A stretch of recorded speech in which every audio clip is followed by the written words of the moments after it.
পেহেলগাম হামলা, ভারতের আত্মরক্ষার অধিকারে যুক্তরাষ্ট্রের সমর্থন। কাশ্মীরের পেহেলগামে 22 এপ্রিলের সন্ত্রাসী হামলায় 26 জন পর্যটকের মৃত্যুর পর ভারত ও পাকিস্তানের মধ্যে উত্তেজনা বৃদ্ধি পেয়েছে। এই প্রেক্ষাপটে যুক্তরাষ্ট্র ভারতের আত্মরক্ষার অধিকারে সমর্থন জানিয়েছে এবং উভয় দেশকে উত্তেজনা প্রশমনের আহ্বান জানিয়েছে। ভারতের প্রতিরক্ষা মন্ত্রী রাজনাথ সিংহ ও যুক্তরাষ্ট্রের প্রতিরক্ষা সচিব পিট হ্যাগসেথের মধ্যে ফোন আলাপে হ্যাগসেথ বলেন, যুক্তরাষ্ট্র ভারতের পাশে রয়েছে এবং আত্মরক্ষার অধিকারে সমর্থন জানায়। এছাড়া যুক্তরাষ্ট্রের পররাষ্ট্রমন্ত্রী মার্কো রুবিও ভারতের পররাষ্ট্রমন্ত্রী এস জয়শঙ্কর ও পাকিস্তানের প্রধানমন্ত্রী শাহবাজ শরীফের সঙ্গে পৃথকভাবে আলোচনা করেছেন।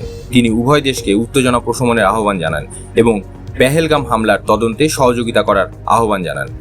ভারত পেহেলগাম হামলার জন্য পাকিস্তানকে দায়ী করেছে এবং হামলাকারীদের বিচারের আওতায় আনার আহ্বান জানিয়েছে। ভারতীয় পররাষ্ট্রমন্ত্রী জয়শঙ্কর বলেন, হামলাকারী ও তাদের পৃষ্ঠপোষকদের জবাবদিহির আওতায় আনতে হবে।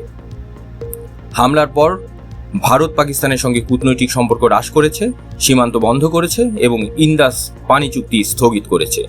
এছাড়া পাকিস্তানি সামরিক কর্মকর্তাদের ভারত থেকে বহিষ্কার করা হয়েছে। পাকিস্তান হামলার সঙ্গে জড়িত থাকার অভিযোগ অস্বীকার করেছে এবং নিরপেক্ষ তদন্তের আহ্বান জানিয়েছে।